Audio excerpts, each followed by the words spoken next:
Welcome to the Rusted Garden Homestead. Today's video is all about getting your garden beds prepped, starting a new garden, turning the soil. Believe it or not, there's a lot of information out there that says if you turn the soil, you're killing everything. And that's a partial truth.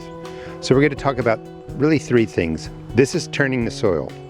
You get a shovel, put it in 8-10 inches, that's 20-25 centimeters, turn the soil over. Most of your plant root systems, the shallow roots, grow in that top 8-10 inches, and that's what you want to get into good shape for your garden.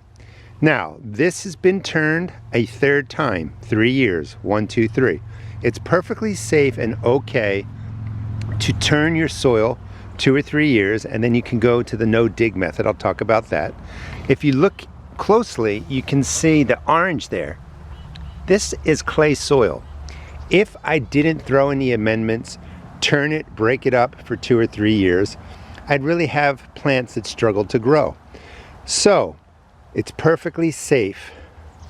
Grab your shovel, 8 to 10 inches in, 20-25 centimeters, turn it over, flip it.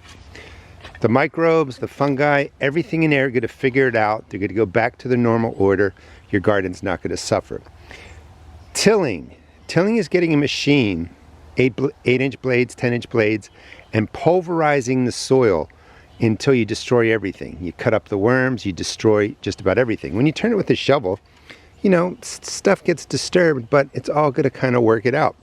If you bring in a tiller and you just pulverize everything down, and this was more so for large farms, you damage the soil. And you do that year after year after year, you wreck the soil. We're not doing that. So number one, it's perfectly fine to turn the soil. Let me show you what my soil looks like, you know, when I first got here. This is my east entrance right into the garden, and the area that we were talking about is right over there. This is what my garden looked like when I first got here. Just take a look at the clay. Now, when you talk about the no dig style, let me push that in there.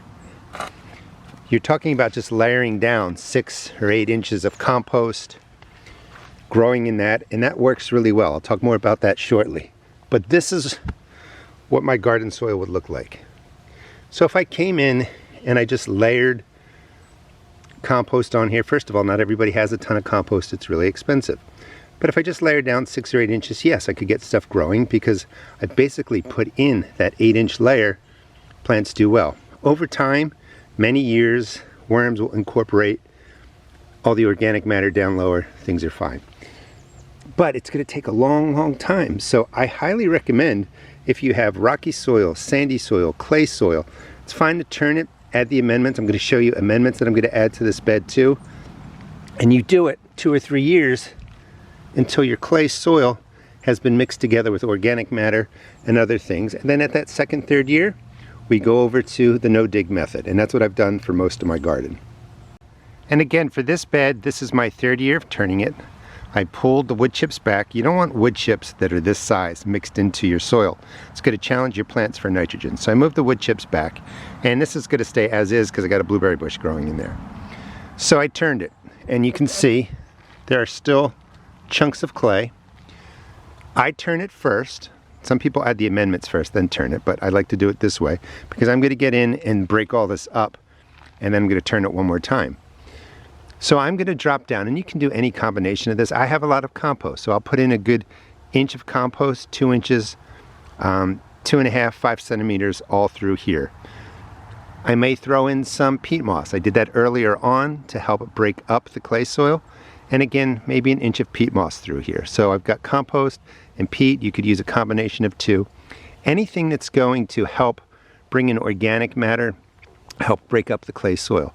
I will throw in a couple handfuls of organic granular fertilizer, and then I will turn this and I will break it all up, level it. I'm going to put down a layer of mulch. It's the middle of November, and that will be just grass clippings or leaves or something. And that will just allow this bed to rest. Over the next 4 or 5 months, the layers of fungi and microbes and all the strata of the soil life will reform and take care of itself. And no, it's not going to be perfect, but it's going to be good enough that your plants do really well. Now that this is really to where I want it, that top 8-10 inches, that top 20-25 centimeters will be well blended together between the clay soil, which is good for the garden, compost, peat moss, etc. That, top 10 inches, well mixed, perfect for shallow roots. Next year I'll just begin to layer on compost and let this be. I really won't need to turn it anymore. The reason that I'm stressing this is because new gardeners, and part of my series for 2025, is really to focus on new gardeners and helping them get started. You can get paralyzed by all the information you see, and then you can doubt yourself. Can I turn the soil? This is turning the soil. This is not tilling it with a rototiller. Go ahead and do this for a couple of years, get your soil in shape, and then go over to the no-dig method. It works really well. I'll talk more about that once I get the amendments down. Let me take a couple minutes on compost, because composting is really the key to having a successful and thriving garden. Middle of November, last of the tomatoes actually, we just got our frost. Took a long time this year. Compost is the key. So if you have leaves, now's a great time to set up leaf composting piles. Check out the video description, I have plenty of videos on that. So here's my leaf compost. This is what really makes a difference in your garden. All the organic matter, you bring in soil life, there's worm castings in there. This is what's going to make your garden go from just getting by to really thriving. Best way to do it is to make it yourself. So I'll be taking a good, container full or two of the compost over to that space and just spreading it out. It'll help break up the clay soil, but it's going to bring fertilizers, nitrogen, phosphorus, potassium, and microbes. That's what compost is. It's just chock full of everything you could want. Peat moss is not loaded with nutrients. It's just organic matter that holds water and really helps break up the soil. There's some NP and K in there, but not enough to matter. You definitely want compost. And I do recommend, if you're just getting started, build a couple compost a couple of compost pens first, and get all your leaves, your grass, weeds, all that kind of stuff into there. It's going to pay dividends going forward. All right, let's get back to setting up that space. And what I'm showing you are principles, like whether or not, it's an inch, 2 inches, half an inch, it doesn't matter. You want to put in a layer of compost. So this is the compost that I made, and it's just beautiful stuff. And I'm going to just pour it right into the space.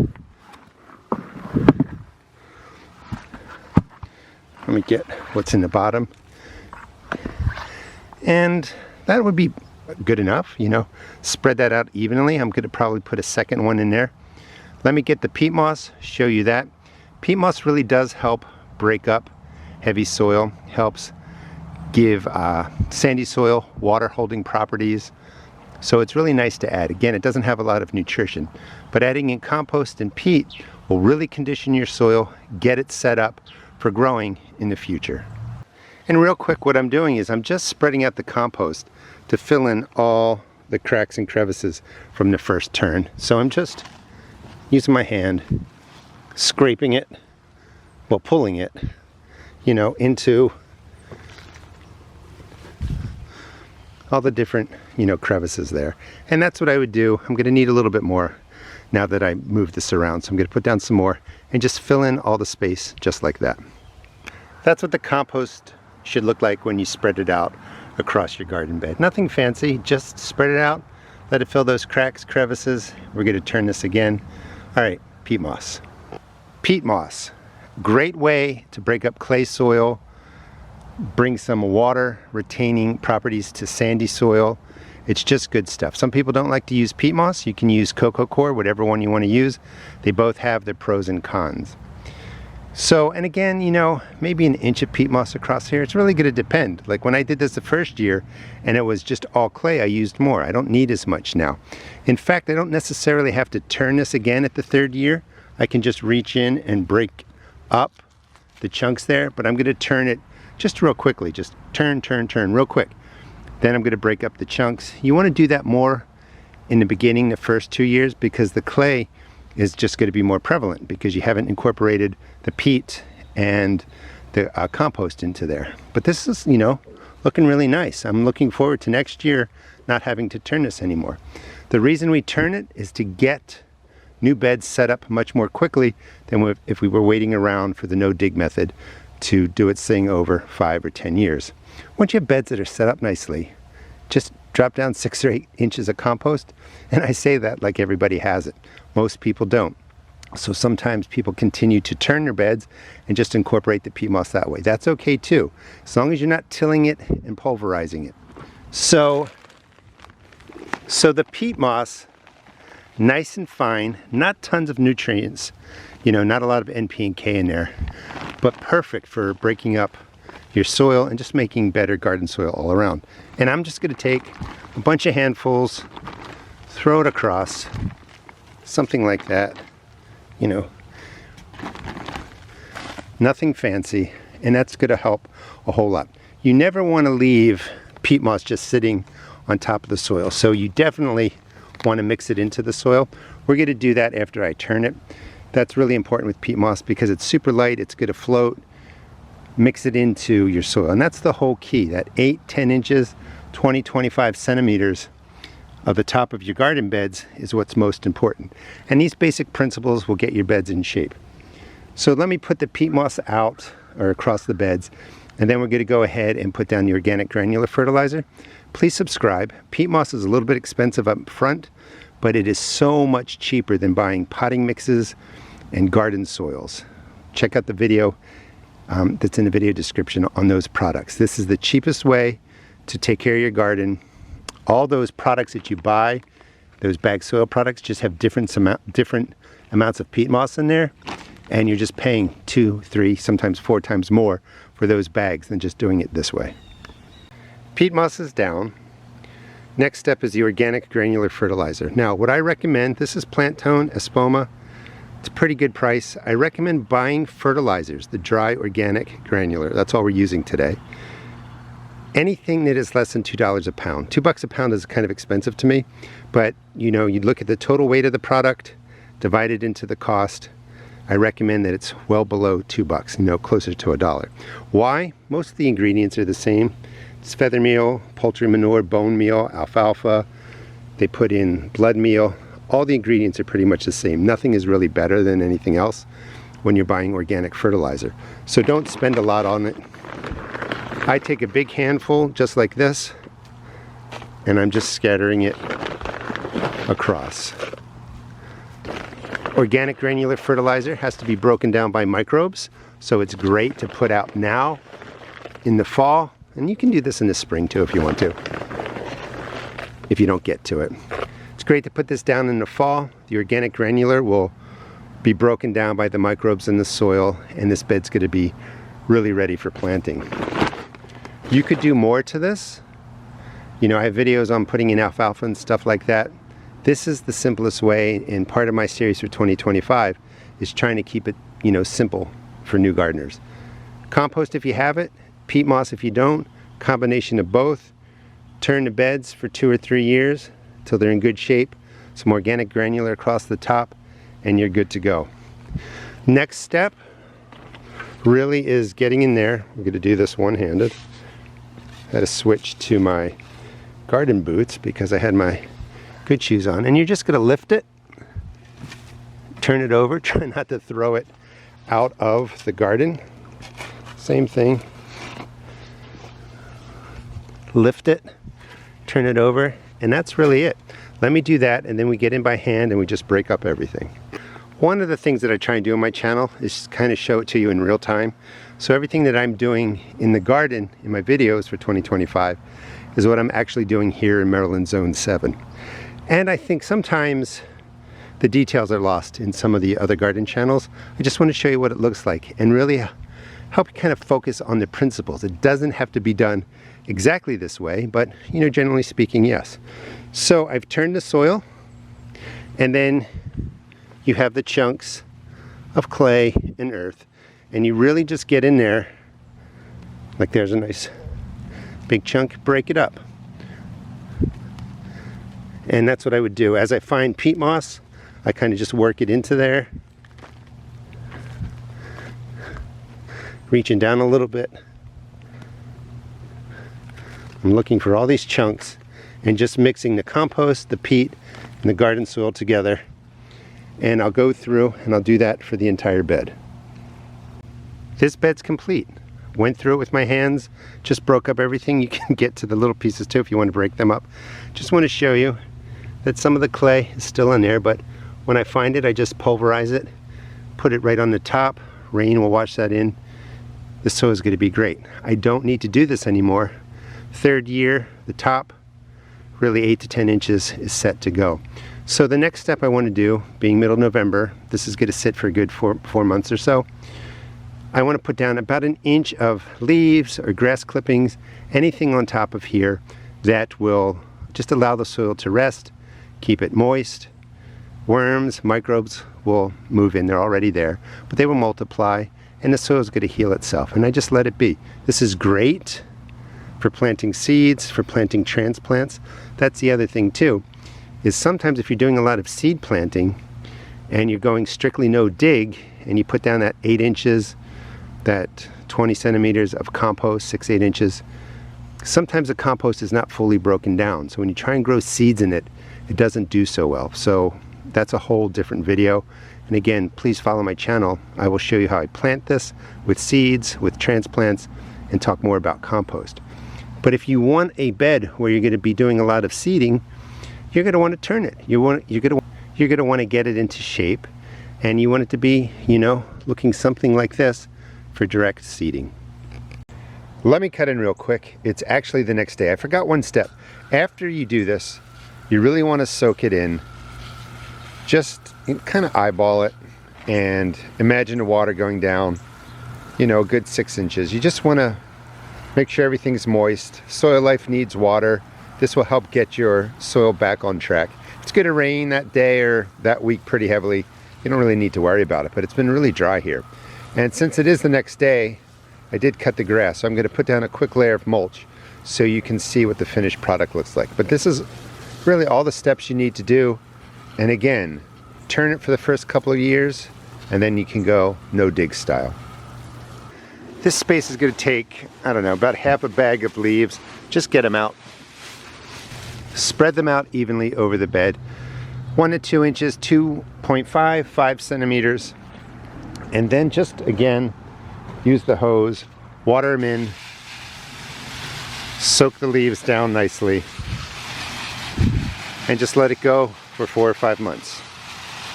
I recommend using grass, leaves, straw, or hay. I wouldn't use wood chips. They can impact the space when you're planting seeds. If you're worried that the leaves are going to blow away, just drop down whatever you have in your garden to keep the leaves weighted down. Pretty much when you soak down leaves, they stay put, but if you're in a really windy area, just dropping something down is a good precaution. This is my no-dig garden, and I really like it. To set it up, you need tons of compost, so I have plenty of compost. And you really need compost that is fully broken down, like it's gone completely through the composting process. If you don't, when you put in seeds or your transplants, the material that you put down is still breaking down, and the bacteria, the microbes that want to break the material down, take nitrogen temporarily, so they take it from your plant. So for the no-dig garden to be successful, you really have to have a lot of compost. You just can't afford, I mean, maybe you can, but I wouldn't do it. You can't afford to go and buy compost out of bags and just put the quantity down that you need. That's also not the best stuff. Also notice that aren't any raised beds in here. There's a frame bed back there, but that's because previously owner or people had a fire pit there and there's broken glass, so I raised it up so I didn't have to reach my hand into that. But in a no-dig bed, you're putting down 6-8 inches of compost initially, and then you're just planting right into that. So I did long rows right there, then a walking space, another row in here, there's a walking space, another row in here, and I've changed it up over the years. I will link the video that shows you how to build this. I did a video a while back, but I basically put down a layer of cardboard, and in that first year, I think it was like 8 inches of compost went down, and I was able to plant into it. And with that respect, the no-dig garden works really well. It wasn't a lot to set up, but I did need the compost. The thing is I planted potatoes, and potatoes predominantly go in there. When I put them in, they went into the ground a little bit. I have to dig them up. So I am disturbing all this space every year, and then I'm putting down more compost and reassembling the pile. So I don't want people to fear. I guess the bottom line is that if you turn the soil or you dig through it, or you turn it to put in a transplant, you're not wrecking your soil. It's perfectly fine to do. All right, so for this to be most effective, in the earth, mounds and rows, let's take a look inside. I like the hybrid approach, turning it, as I showed you, layering in compost when you can, and just kind of managing it based on what's going on in your garden. What do you notice with the raised beds? At some point, you've raised the level with compost and other amendments as high as your frame. This is just, I call this a frame bed because it's only about 6 inches high. When you get into something bigger, like even some of these raised beds, eventually you could end up reaching the top. And then what do you have to do to add more compost? You have to dig out some, and you're disturbing the soil. So don't get so caught onto whether or not you have to turn the soil, you don't have to turn the soil, what you're doing to it. Just proceed with care, have a plan, and that's really the best way to go about it. Here's a 12-inch raised bed over here, and that's getting to the point over the next year or two where it's going to be filled to the top. Those I just put in, filled with lots of compost. I will add compost next year. And I'm going to have to get in there, scoop it away, or at least when I think the compost has been used up, a couple years, scoop it away, add more. So go with whatever style meets your needs. Don't feel like you have to be locked into one way. Use the no dig where it's appropriate, use it when you can, and if you have to turn the soil, you're not really causing much damage. Right in here, there's one bed, two bed, and another one behind that. I plant 3 tomatoes in each of those. Those just get a layer of mulch and some fertilizer and stuff down there. I have videos on that. And it's good to go. No need to turn it. These beds have been set up for a long time. Bed over here is growing my cool weather crops, so I didn't put any of the mulch down, any of the leaf mulch, any of the grass clippings, because I've been doing a lot of direct seeding. These beds here, they are ready to go to sleep, and you can just see that I've dropped down a good amount of grass and leaves on there. And again, I don't know how much is on there, maybe about 1 inch. And then when I pull it away, the soil is nice and moist, worms are moving in. They will continue to chew on this, do their thing. Come spring, if it's not totally done and I want to plant seeds, I'll just move it to the side, put the seeds in. If I'm going to do a transplant, I'll dig a hole, put in a transplant. After the seeds are up or the transplant's growing, I'll just move the mulch back. Putting down mulch in fall, early winter is really important. It helps your beds recover. Thanks so much for watching. Please check out my seed shop at therustedgarden.com. Please check out my new blog. It's going to be very active in January. You can find it at therustedgardenblog.com. Follow me. I'll teach you how to grow food and have some fun. Thanks for watching.